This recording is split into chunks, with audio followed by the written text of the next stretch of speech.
What's up, it's Louis Say Rich Legs Media, and thank you for joining us. We are here. It is here. The Tour de France is finally here. It's been a year of just a lot of stuff going on, a lot of races, just super exciting races. But before we get started, before we get into this, uh, please hit the like button if you can, and please give us a subscribe if you haven't. And also, if you find that this is entertaining, wildly uh, outrageous, yeah, give us a share. Give us a share. Anyway, see, I changed the mic cover. It's Tour de France, so yellow. It's got to be all yellow. I don't have a yellow.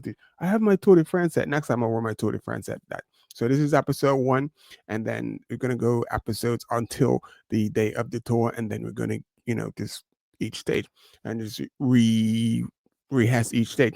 So today we're gonna talk about who the top contenders are, and then we'll get into some of the other guys like the sprinters. I did a little Instagram thing about the sprinters as well, but we'll get into that tomorrow. So today it's all about the top GC man, and we got my boy Tadej Pogacar and Jonas Vingegaard, and that's who you see on the screen right now. Tadej Pogacar and Jonas Vingegaard. They are going to be the main players in this year's race. But wait, it's not just Tadej Pogacar. We have so let's just put it like this. Okay, Primoz Roglic is supposed to be the rider who is closest to challenging Jonas and Pogacar. Then it's Remco.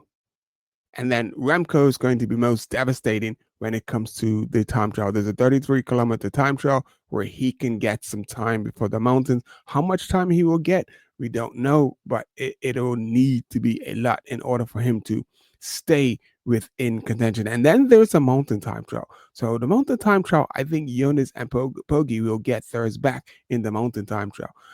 I'm not quite sure. We'll have to. I'm really unsure as how uh, Evenepoel is going to do in the mountain time trial. We know he can go uphill. We know he's good against the clock, but we will see. So there are 2 time trials, but one is a mountain time trial and one is a flat-ish time trial. Like looks like it's super flat, but anyway, it's 33 kilometers. And so those are, but it's still really not that long, but it's long enough for Remco to still get some time. But Jonas will be right there.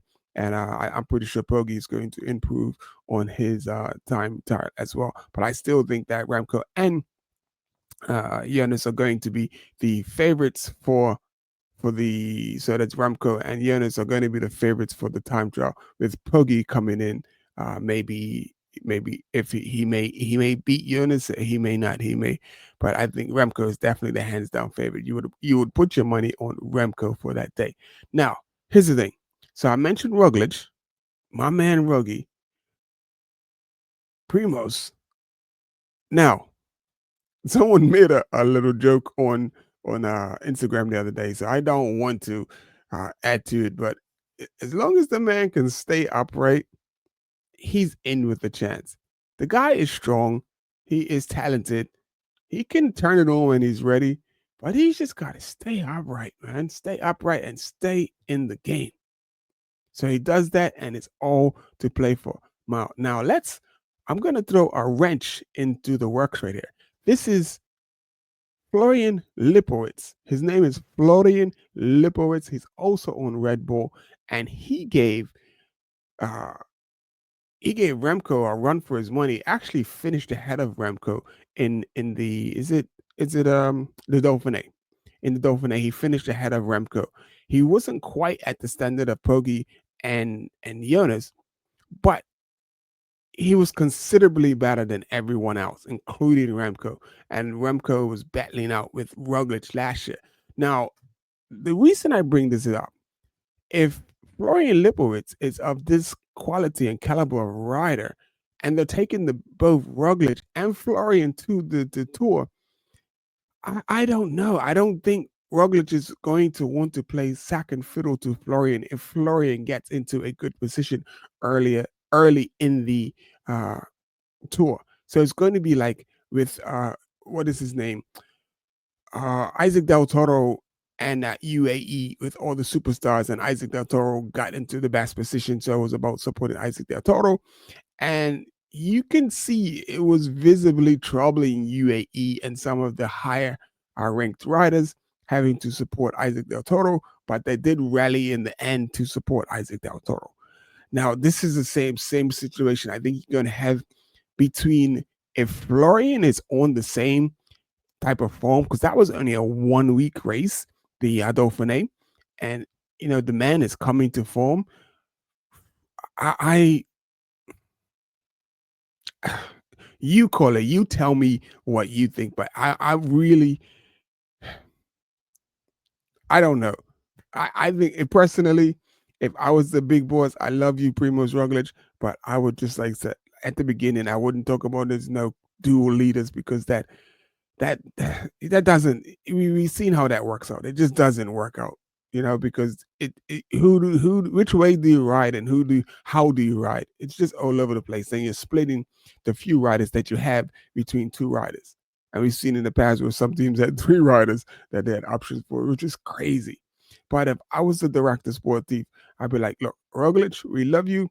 You haven't really done a lot this year, but unless you get into the mountains and are destroying, and I'll sit down with Roglic in private and say, like, you literally, dude, have to be on par with Poggi, and like literally just visibly just like, you are the man. And if he didn't show that, I'll be like, okay, we are gonna go with the Florian, because I think in the long haul he's going to be he's the future of Red Bull Bora Hansgrohe, and I think personally that's the way that Red Bull should go. But it is what it is, and they're going to select who they are. Now let's look at Poggi. Now he's going for, I believe it's win number 4, and obviously he wants to get to 5. Someone was sharing some stats between Eddie Merckx and Bernard Hinault. Those guys, my goodness, the results that they have, like I think both of them, both like Hinault and Merckx, both have 5 tours, 5 Giros, and one of them has a couple Voltas and World Championships. So they have all the accolades that Poggi has. But the crazy thing is that Poggi is not even done like a small percentage of the amount of races that they've done, but he's probably halfway there to the amount of victories that they have already. So he's well on his way as long as he can stay healthy and stay winning. But I'm not quite sure what he's going to do after he wins his 5th Tour de France. Is he going to go and try to win a bunch of Giro d'Italias and then maybe La Volta or whatever? So we'll see how that goes. But it's the march is on for Poggi, and what he's going to be able to do this Tour de France. Is he going to be head and shoulders above everybody like he was in the Dauphiné? Is Jonas, was he able to go away and he's like he learned from that, and he's going to be, I think Visma Lisa Bike, they are going to do their best to try to ride against UAE and ride against Poggi as a collective. But at the end of the day, you can't tow someone uphill. You can't tow someone up a climb and draft them to whatever. So they're going. It's going to be a tough one. It's going to be a tough one. I think it's going to be exciting. I think it's going to be an interesting race. And you got classic climbs like Mont Ventoux in there. You got Hautacam. Who else? That's like the two big standout. La Planche, who and obviously they're finishing the Champs Elysees this year, so that is good.